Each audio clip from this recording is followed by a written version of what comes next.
Hello, and welcome to the Once Again podcast. We are your hosts, Ashley and Jason. In this episode, we will be looking at the 1993 film, Batman: Mask of the Phantasm. In this series, we won't be doing a deep analysis of the film, or giving a bunch of behind-the-scenes facts, but rather giving our impressions of the overall film and giving a score to the film. So press your tights, put away your exploding gas balls, and enjoy this episode. I already read it before you said it. I was like, I love that Alfred line in this movie. Like, Alfred, this is peak everything Batman, but this is Batman the Animated Series. Alfred is peak Alfred, and he's just fantastic in this. But diving back into my notes, Batman: Mask of the Phantasm, also known as Batman the Animated Movie Mask of the Phantasm, is a 1993 American animated romantic superhero film. The film is based on Batman the Animated Series, and is the first original theatrical film produced by Warner Brothers Animations, the first film in the DC animated universe, and the only one released theatrically. The events of the film take place between the first and second seasons of Batman the Animated Series. Its story follows Batman as he reconciles with a former lover, Andrea Beaumont, and faces a mysterious vigilante who is murdering Gotham City's crime bosses.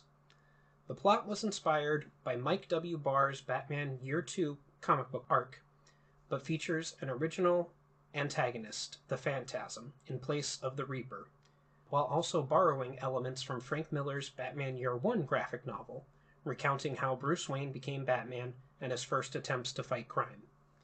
Originally planned for a direct-to-video release, Warner Brothers gave Mask of the Phantasm a theatrical release, condensing its production into a strenuous 8-month schedule. The film was the first theatrical feature film produced by Warner Brothers Animation and was released through the studio's Family Entertainment division on December 25, 1993, to positive reviews from critics who praised the stylized animation, voice performances, story, and music. In the years since its release, Mask of the Phantasm has developed a cult following and continued to receive acclaim. In 2011, Time magazine ranked it as one of the 10 best superhero films ever. In 2017, Screen Rant named the film the best Batman movie of all time. In 2018, Paste magazine called the film the greatest Batman movie. In 2022, Empire magazine named it the best Batman film. Also in 2022, Rolling Stone placed Mask of the Phantasm as number 19 on the list of 50 greatest superhero movies of all time, being the only traditionally animated film included, the third best animated superhero film, and the second best Batman film of all time, only behind The Dark Knight, which was number 8. Due to the decision to release it in theaters on short notice, Mask of the Phantasm failed at the box office. With a budget of $6 million, or $12.4 million today, and a box office earnings of only $5.6 million, or $11.5 million today. After its release on home video, it became financially successful. Its success led to other animated Batman in the DC Animated Universe movies, through direct-to-video releases, such as Batman and Mr. Freeze Sub-Zero in 1998, Batman Beyond: Return of the Joker in 2000, Batman Mystery of the Batwoman in 2003, Batman and Harley Quinn in 2017, and Justice League vs. the Fatal Five in 2019. Until the release of Batman the Killing Joke in 2016, Mask of the Phantasm was the only animated Batman film to be given a theatrical release, as well as the only one to receive a full theatrical release until the Lego Batman movie in 2017. Batman: Mask of the Phantasm opened on Christmas Day, 1993, in the United States in 1,506 theaters, accumulating $1.2 million over its first 2 days. The filmmakers blamed Warner Brothers for the unsuccessful marketing campaign, which is commonly attributed to the rush production schedule due to the studio's last-minute decision to release the film theatrically. Despite this, Mask of the Phantasm eventually turned a profit with its various home media releases. Mask of the Phantasm was released on VHS and Laserdisc in April 1994. The VHS was reissued. It didn't get picked up, but Ashley said, "Oh God, I'm gonna punch you every time you say it now." I think we're not close yet, but we're getting close to at least currently Laserdisc. The next time I bring up Laserdisc, in a couple months, it'll be a callback to doing this. The VHS was reissued in April 2003 as part of a 3-tape pack with Batman and Mr. Freeze Sub-Zero and Batman Beyond Return of the Joker. Mask of the Phantasm was first released on DVD in December of 1999 and re-released in October 2005 as a standalone film. The film was released in April 2004 as a 3-disc DVD box set that included Sub-Zero and Return of the Joker. Warner Brothers re-released the film again in April 2008 as a double feature with Sub-Zero. The film was released as part of the Warner Archive Collection on Blu-ray on July 25, 2017, featuring new high-definition transfers. The film was also included in the Blu-ray release of Batman the Complete Animated Series box set in late 2018. Directed by Eric Radomski and Bruce Timm. Story by Alan Burnett, Paul Dini, Martin Pasco, and Michael Reeves. Based on Batman by Bob Kane and Bill Finger. And Bill Finger, very and important. Bill Finger. We give credit to Bill Finger here. Okay. It's a big thing. I don't know what that means. I can tell you off podcast. Okay. Basically, Bob Kane screwed Bill Finger out of everything. To keep it short, Bob Kane came up with the name Batman, and Bill Finger came up with everything else. Oh. Most of his villains, the Batcave, the suit, the bat signal. Okay. Yeah, yeah. Team Bill Finger, Yeah. got it. And Bill Finger got no money, and Bob Kane got all the money. All right. Yeah. Cool. You, Bob Kane. Yeah. Okay. Agreed. Bob Kane. Produced by Benjamin Melnicker and Michael Uslin. Edited by Al Breitenbach. Music by Shirley Walker. Why are they all hard today? Shirley Walker's not No, hard. I'm not Shirley Walker. I'm talking about all the other ones. Yeah, I'm sorry. Production companies were Warner Brothers Animation, Don Yang Animation, and Spectrum Animation. Distributed by Warner Brothers. The runtime was 78 minutes, but oh boy, beautiful after that hellhole of a 2-hour movie. We will not speak about again. Look back to our previous one. Actually, I think it's going to come out This will after come this. out. Yeah, but there's an episode coming up that we did not enjoy what we watched. And stay tuned for that. Starring Kevin Conroy as Bruce Wayne and Batman, Mark Hamill as the Joker, Dana Delaney as Andrea Beaumont, Stacy Keach as Carl Beaumont and the Phantasm, Hart Bachner as Arthur Reeves, Abe Vigdota as Sal the Weezer Valestra, Dick Miller as Chucky Saul, John P. Ryan as Buzz Bronski, Robert Costanzo as Detective Harvey Bullock, Jeff Bennett provides additional voices, Arlene Sorkin as Bambi, Ephraim Zimbalist Jr. as Alfred Pennyworth, Bob Hastings as Commissioner James Gordon. Yes, very nicely done. Oof. Yeah, that was a lot. That was a lot. It To be fair, you would have stumbled about a million more times than me, so. cut off. The original list cut off at Jeff Bennett provides additional voices, but Arlene Sorkin was the original voice of Harley Quinn. So I wanted to include her on here, and it didn't have Alfred and Commissioner Gordon, and I was like, those are two huge Batman characters. Like, I get Commissioner Gordon isn't really in this too much, but, like, Pennyworth is in, like, half this movie. Yeah. Like, how is he not billed higher, to be honest? I don't know. But I just wanted to say, before diving into the plot, HBO Max had a beautiful In Remembrance of Kevin Conroy message, along with an image of him recording his lines for this film. And that's the reason why we wanted to do this, because sadly Kevin Conroy passed away, and I just thought it was very nice that they had that there for him. I don't know if it's on the other Batman things that he recorded, I hope so, but, you know, this is the mecca of his Batman work as far as I'm concerned. Diving into the plot, we have I have a bit of opening credits trivia, and it's that the computer-generated version of Gotham City seen in the opening credits was originally designed to be used in Batman the Animated Series TV show. The purpose was to create a virtual set to replace the hand-painted backgrounds and help speed up production of the series. However, it was never used for that purpose.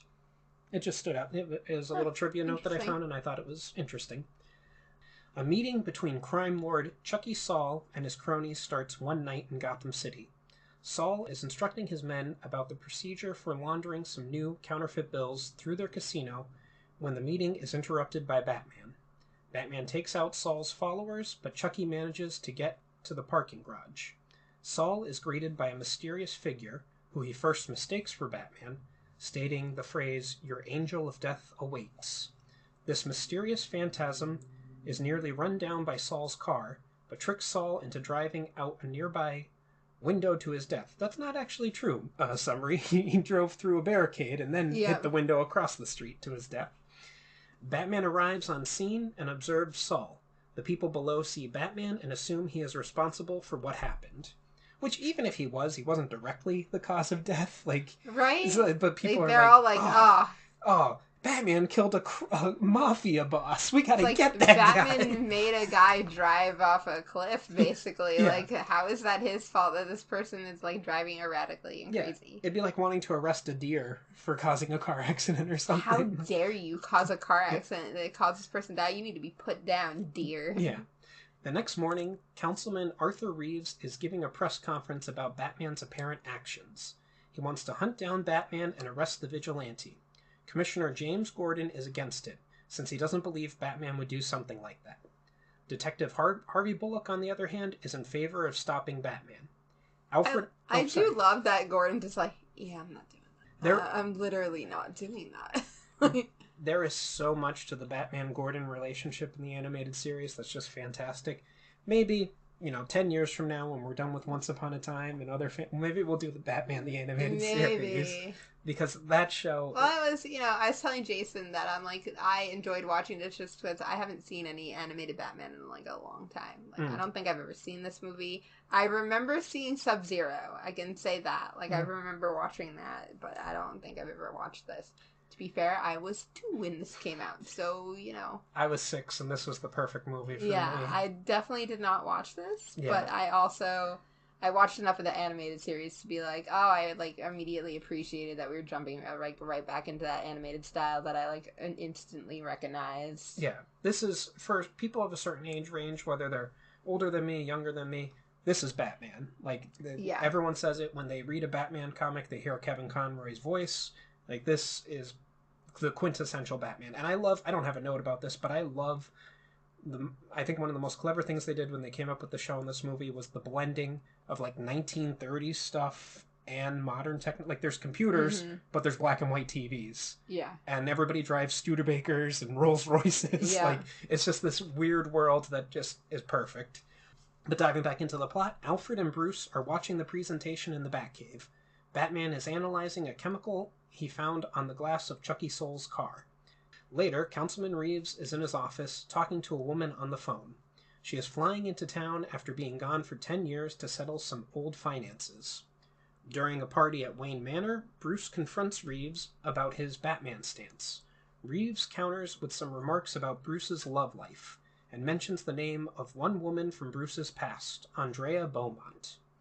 Bruce leaves, and then confronts the portrait of his parents, flashing back to his memory of meeting Andrea in a graveyard while they both visited their dead relatives, Andrea with her mother and Bruce with his parents. They both talk about how they miss their families, and Bruce slyly mentions that he made a vow to his parents upon their death, and that so far he has kept it. So here's my first note. I wrote down that I could be wrong, but this scene may have a continuity error. I believe in episodes of Batman the Animated Series and Batman Beyond that the Waynes are buried on the Wayne Manor property. I could be mistaken about that. Someone maybe send us an email and let us know if I'm wrong. I have no idea. But I for some reason think that their gravestone is on the Wayne property, and it's not in this graveyard that everybody in the city is buried in, evidently. Or at least the rich people. The night after meeting Andrea, Bruce goes out crime fighting for the first time in his life. Decked out in a simple mask and street clothes, he confronts a group of thieves. Bruce is able to fend them off, but the thieves do not treat him as a serious threat. The next morning, after bandaging his wounds, Bruce exercises while talking to Alfred. Bruce thinks that he failed to keep control of the situation because the criminals weren't afraid of him. Andrea arrives to speak with Bruce, and before long the two have begun a romantic relationship. The flashback ends, and Bruce goes back to the party. So I have a note here saying the fighting style that Bruce is shown practicing was very close to Taekwondo, despite him calling it Jiu-Jitsu. And the move that Andrea performed on him, however, was jujitsu. And I also have a note here saying that I love how Alfred was bringing out lemonade for Bruce and Andrea, and then he saw them kissing and was like, oh, and headed back inside the house. I love that he did that twice. Both times he did it, I was like, Alfred's the best wingman. Alfred's like... Oh, Alfred is fantastic. Oh, okay. Yeah, he's the ultimate wingman. That's what he wants. He wants Bruce to get married and have kids and be normal. He doesn't, but... Alfred's like, if you must do this, I'll be helpful. But, also... Look, Miss Beaumont's here. I didn't write this down, but I love how Andrea showed up and she's like, hey, you met me and you never called me. Like, it's just like I'm fantastic. Like, and Bruce is being like, do you expect... Well, yeah, kind of. Yeah, like, he's like, oh, okay. Yeah. Another Gotham crime lord, Buzz Bronski, visits the grave of Chucky Saul. He hears the mysterious voice repeating, your angel of death awaits. The Phantasm has come for Bronski. The Phantasm kills Bronski by pushing a huge stone angel onto him. Buzz's bodyguards see a caped figure walking away from the scene and assume that it was Batman. Later, elderly crime boss Salvatore Valestra reads the obituary of Buzz Bronski and the news story about Batman being thought responsible for the crime. Which, we have the testimony of these two criminals, right. So it was definitely Batman. I just loved, imagine dying because if Stone Angel fell on top of you, what a way to go. At least he was already in the grave. Okay, well, I guess that's what we'll use it for. Who's gonna go in there and clean it up? Just throw some dirt on there. At Gotham City Central Police Department, Reeves is now more fanatical than ever in his crusade against Batman. Commissioner Gordon vehemently refuses to participate, so Bullock eagerly steps up. They light the bat signal, however Batman, who has been observing the interaction, ignores it and chooses to investigate the latest crime scene. After Batman collects evidence at the scene of Buzz Bronski's murder, he takes a brief moment to reflect on the graveside of his parents.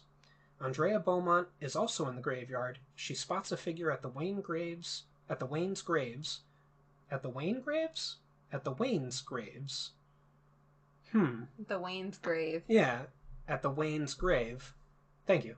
She spots a figure at the Wayne's grave and automatically assumes that it is Bruce. So I have a note here saying, I love this movie, but I can't help but overlook the detail that the police left behind the pickaxe head and they didn't take it into evidence, or did they just miss it? Perhaps it was purposely done to show that the Gotham City Police Department is inept. Perhaps they purposely left it so Batman would come to take it. Yeah. Oh, I don't want to deal with this. Leave it for Batman. As much as they're like, we gotta catch Batman, they're like, just let Batman do it. That's probably what I would do if I was a cop in Gotham City. To be honest, this town is riddled with crime. I'd be Batman's reading your notes and just being like, yeah. Batman? Help! Police! Batman. Batman's gonna get it. I'm just putting my notes here for this investigation right here. If you want to look at them, please. Yeah. Andrea has dinner with Councilman Reeves. Her mind distracted by what she saw that night. Batman observes her on a stakeout. This triggers another flashback.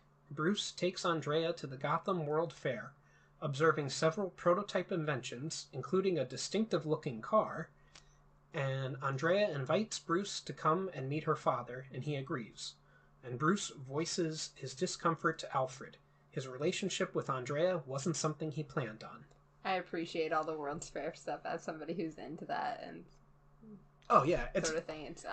It's beautiful, and it's a callback to that type of 1930s World of Tomorrow. And then I love it later when it gets creepy. Mm-hmm. I'm like, ooh. Yeah. Creepy animatronics. Yeah. Anything in Gotham that gets abandoned, you have to tear down immediately, because some villain's going to be living there. You can't. Mostly the Joker. Yeah, you can't leave anything in Gotham that's dilapidated. 9 times out of 10, it's the Joker. Yeah. Bruce and Andrea greet Carl Beaumont, who is just finishing up business with Arthur Reeves. Reeves works for Beaumont's legal department at this time. The meeting is interrupted by Valestra, who wants to speak with Carl. Both Bruce and Andrea are suspicious of Valestra. Bruce spots a street merchant being robbed by a motorcycle gang. He goes after them, but his concern for Andrea distracts him and they get away. And I wrote, note down saying, so it might be an anti-smoking propaganda, but I like the detail of how Valestra was always smoking in the past, and then him being on an oxygen tank in the future, or in the present. I mean, it might be. I mean, this was peak anti-smoking. Yeah, but it's also just a detail that I like. I like it too. Yeah. That night, Bruce tries to design a costume for himself, but cannot continue. Bruce knows that he cannot complete the vow he made to his parents with someone like Andrea in his life. Bruce goes to his parents' grave site. That's what it should have been, his parents' grave site. Yeah, to try and justify his feelings. Andrea meets him, and they go home together. And my only note is this scene when Bruce begs his parents to let him be happy. This is the scene of the movie. Like, this is... Oh, yeah. Like, it's just fantastic. fantastic. And then Andrea, like, showing up being like, they already have. Yeah, they sent me. Yeah, like, yeah. Ah. Yeah, the voice acting just... And Conroy just nails it. It's just a beautiful scene. In the present, when a police helicopter approaches the nearby roof, Batman is brought out of his memory trip and returns home. The next day, Councilman Reeves is approached by Valestra. Reeves confirms that Batman is apparently attacking, quote-unquote, their people. And my only note here is the look on Valestra's face when Reeves gets out of the car and says that it's not very healthy in there. I wrote down that I died. Because Valestra just had the, like, you're calling me disgusting, like, look on his face. It cracked me up. It does every time. Using the Bat computer, Batman confirms the two dead men, Saul and Bronsky, were partners in a phony dummy corporation set up at least 10 years ago. There was a third man involved, Sal Valestra. Batman goes to confront Valestra. Alfred asks if Bruce will see Andrea when he is done. And this is one of my favorite exchanges between the two of them. Batman says to Alfred, "You think you know everything about me, don't you?" And Alfred says, "Well, I diapered your bottom. I bloody well ought to, sir." The sass. Yeah. Sassy Alfred is best. And then Batman has his comeback line, "Well, you're wrong." Like, is it this impotent child? Like, yeah, you're wrong. Well, yeah, he's Alfred's child. He is, yeah, in many ways. In Valestra's office, Batman finds a photo of Carl Beaumont with Valestra and the two dead men. This triggers yet another flashback. Bruce proposes to Andrea, and she happily accepts. They are interrupted by a huge swarm of bats coming from a cave below the house. Andrea returns to her father's house to see that some people have arrived to speak with Carl. She goes inside to tell her father the good news. Bruce explores the cave and marvels at its huge size. When he returns, Alfred solemnly hands him a package. Andrea has returned Bruce's ring, stating that she is leaving town and encouraging Bruce to forget her. Bruce, heartbroken, throws himself back into the plan. That very night, he dons the Batsuit for the first time. Alfred, seeing the transformation from Bruce to Batman, can only watch and remark, "My God."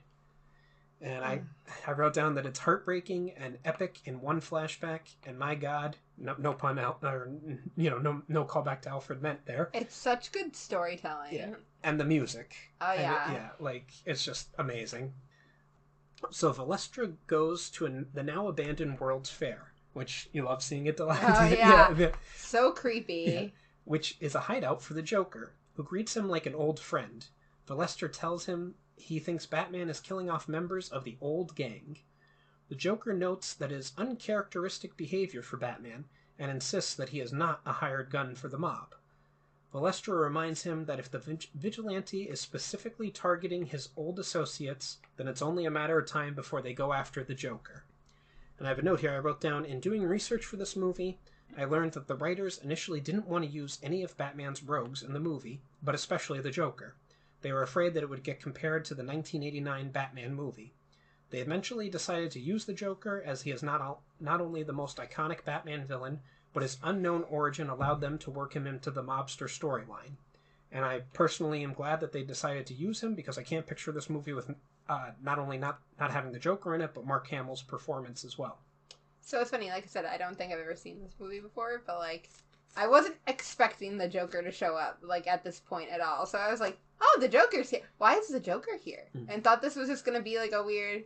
Joker kind of, like, pops in for a hot second, like, yeah, I'm here. And then, like, that was it, like, a weird cameo. Because I was like, why is to the Joker here. Like, this movie has not been about the Joker. So... If you get Batman, you're eventually going to get the Joker. I suppose. Yeah, it's out. Like, you're right, but also, like, because we were telling a very distinct story, I didn't, like, think about it, and then I was like... And I mean, he has a great and iconic rogues gallery, and you could use other characters, but the most famous one is the Joker. Yeah, and that's the one that, you know, you're going to put in your movie if you get the chance to. Andrea ends her date with Reeves and finds Batman in her room. He asks her about the men photographed with her father, but she tells him nothing. Denying any connection, Andrea states that Batman is the only one who is being controlled by his parents. After Batman leaves, Andrea collapses onto her bed, crying. And I wrote down Andrea's line to Batman about being controlled by their parents. Damn! But also, like, girl, you got a lot to think about yourself in regards to that. Yeah, well, that's going to be revealed very shortly. Exactly. Yeah. The Phantasm comes to visit Valestra's apartment, only to find that Saul has been given a lethal dose of Joker toxin. Joker, watching from a hidden camera, is shocked to see that the killer isn't really Batman. The Phantasm narrowly escapes a bomb set by the Joker. Batman confronts the Phantasm on the rooftop. A police helicopter confronts Batman, and the Phantasm uses the chance to escape. Batman hides out on a construction site, but is soon able to trick the police into attacking a phony target, losing his cape and cowl in the process. Andrea drives up as Batman is fleeing and offers him a getaway vehicle, and they elude the police. This is a real big callback to Frank Miller's Year One. Like, there were little things with him training and everything, and the first night, where the way that he's dressed and everything, when he fought those criminals. But this is a real big moment from Frank Miller's Year One comic where it's very different. The SWAT team is hunting Batman down in this dilapidated building, and it plays out kind of the same, but he manages to escape them. But it's just another epic scene. Alfred bandages Bruce's wounds while he talks to Andrea. She tells Bruce what happened the night that he proposed. A flashback reveals that Carl Beaumont is begging for his life in front of Valestra's men. Andrea walks in, and her life is jeopardized too.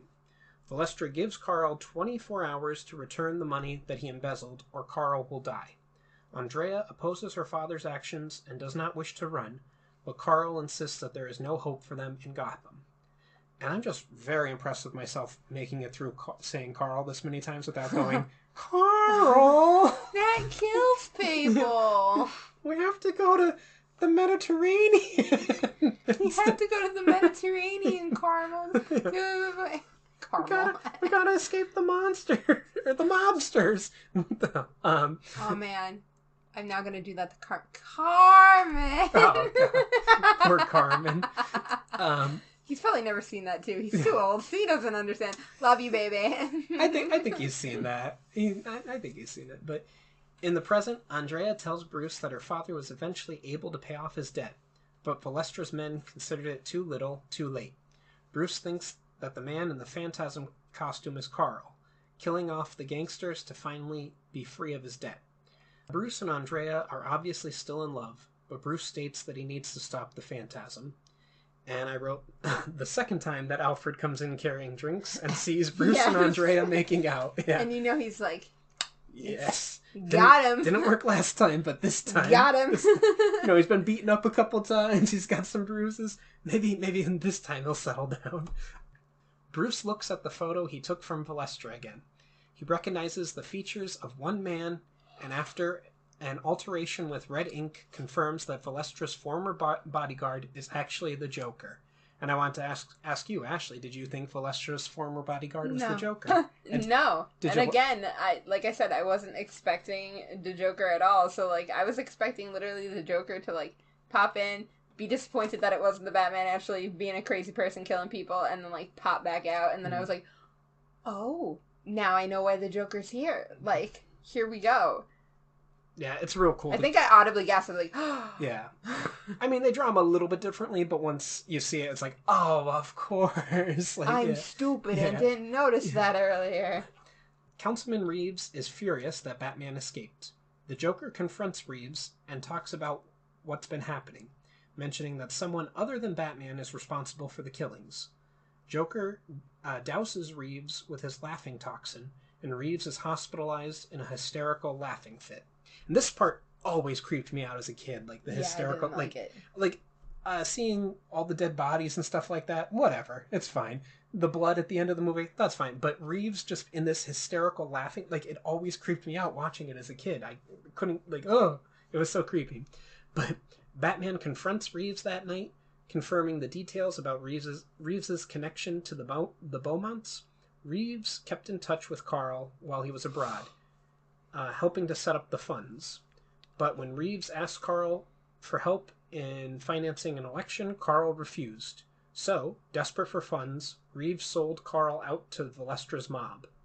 And I have a note here saying, imagine living in Gotham for a second. Not only do you have regular crime like any other city, but then you have a serial killer murdering mobsters, a masked vigilante running around beating up criminals, and then the Joker randomly attacks a city councilman. Like, it's the craziest town to ever possibly live in. Batman searches Andrea's apartment for more clues, finding a locket with a picture of Andrea and himself inside. The phone rings and Batman answers it. It's the Joker, sending another bomb into the apartment. Batman manages to escape and recognizes the design of the plane that flew in the bomb. He deduces that the Joker is hiding out in the ruins of the Gotham World's Fair. In a final flashback, Andrea returns to her father's new home after some grocery shopping, only to find Valestra's bodyguard emerging. Fearing the worst, she drops the grocery bags and runs inside. As Andrea screams in horror, the future Joker grabs an apple out of the discarded grocery bags, then casually walks away. In the present, the Phantasm confronts Joker, and Joker applauds the Phantasm's scheme. The Phantasm is revealed to be Andrea Beaumont, out for revenge against her father's murderers. Batman arrives and confronts Andrea, who states that vengeance is now all that she has left. Batman and the Joker fight, eventually triggering a fire in the World's Fair props. Andrea grabs the Joker, vowing that her crusade will end no matter what. She disappears in an explosion, but Batman manages to get away. And I have a note here saying the place where Andrea and Bruce imagine their future together is literally destroyed. It's an obvious metaphor, but the animation is awesome and the music is epic. Yeah. Back in the Batcave, Bruce regrets not being able to save Andrea. Alfred states that it is quite possible Andrea didn't want to be saved. A glimmer in the cave attracts Bruce's attention. He finds the same locket from Andrea's apartment. Out on a cruise, Andrea gazes out at the sea, truly alone in the world. And then the end credits feature the song I Never Even Told You by Tia Carrera. So that's all I have for the summary. Would you know what I want to say, Yes. About the ending is just... It's so brutal when you think about the fact that, she almost pulled Bruce away and saved him, in the beginning, and, I don't know. I think he could have tried harder to pull her back, too, and, they could have saved each other and maybe they both didn't have to go down this weird, murderous rabbit hole. Because if anything, they should understand each other better than anybody else, because they've both now had this experience. And she's already pulled him back, and I don't think he'd be against that, but I don't think he did enough to try and pull her back from that, very obvious cliff. Agreed. And not only that, but something I never thought of before watching this movie, was Bruce is a billionaire. How much money did Carl really owe the mob? Maybe a couple $100 million? I mean, it would be awkward to ask, but you could be like, hey, future son-in-law, I'm going to be murdered unless I pay off the mob this huge... Well, that was the thing, is Andrea was saying that it wasn't ever going to be enough. They wanted blood, so it wasn't ever going to matter. And I'm like, maybe that's true, but I think they wanted blood because he fled. Yeah, that's the issue, is they fled. Yeah, because he gave him 24 hours to pay. Maybe Valestra would have killed Carl anyway, and maybe Andrea too. But it's something that I think could have possibly solved it, having Bruce pay off their debts. I don't know. It's very tragic love story between them. Yeah, agreed. And I'll give you a little peek into the DC animated universe. The Phantasm comes back, never in anything really Batman related.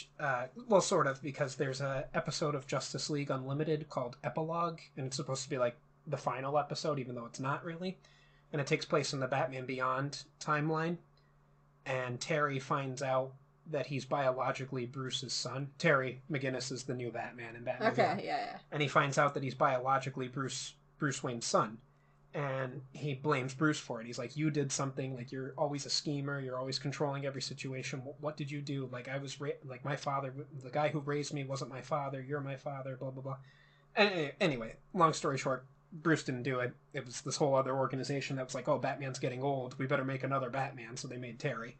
But the Phantasm is revealed in that she was supposed to assassinate Terry's parents in front of him, but refused to do it. Like, she worked for that organization that made Terry and everything. And it's just a neat little callback to be like, oh, she still exists in this universe. We never get any resolution between her and Bruce, but it was just nice to see her pop. Like, it was like, hey, you used that character. You did the thing. Like, you did a nice little... You did the thing! Yeah.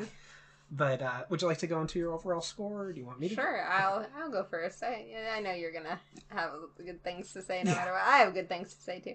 I really enjoy this. Like I said, I haven't really watched anything Batman for a long time, especially anything like animated Batman. That's not really my shtick. Even like as a kid, I vaguely remember watching it, so I appreciate that like hit of nostalgia. I've definitely never seen this, which I think made me enjoy it more because again, I like Batman as a character, so seeing this very tragic backstory, which is really all this movie is at the end of the day, was compelling and a very good story to me, and I gave it a 9 out of 10. Okay. I wrote down that writing this review is tough for a number of reasons.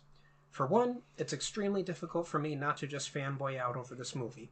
I was 6 years old when it came out, and as a huge fan of the animated series, I saw this movie in theaters and loved it ever since. The cast and crew that worked on this movie and the animated series always knocked it out of the ballpark. From the character designs to the animation to the voice acting, the look and feel of Gotham, the music, I can go on and on. Everything for me is a 10 out of 10. But it's difficult for another reason. We chose to cover this movie because of the loss of Kevin Conroy, and we wanted to honor him. And while it may sound silly to some, because I never met the man, and I assume you never met him either. No, definitely not. Yeah, it really hurts that he's gone. Not just because he was Batman, but because of the man that he was. He was always kind to his fans, always a cheerful person, and lived to make others feel safe and happy. He kept his battle with cancer very quiet, and it was a shock to me, like many others, when he passed. And I just want to say he will be missed, but never forgotten. Is there anything else you'd like to say? No, I think we're good. Well, this has been the Once Again Podcast. Any questions, comments, or critiques can be addressed to our email at onceagainpod@gmail.com. Follow us on our social media accounts, Once Again Pod, all one word, on Twitter, Instagram, and TikTok. If you'd like to contribute to the podcast, we have several tiers available on patreon.com/onceagainpod. As always, a like, follow, or share will be greatly appreciated. Thank you and have a wonderful day. And remember, we will entertain you. We will always entertain you. Unlike Pete's Dragon.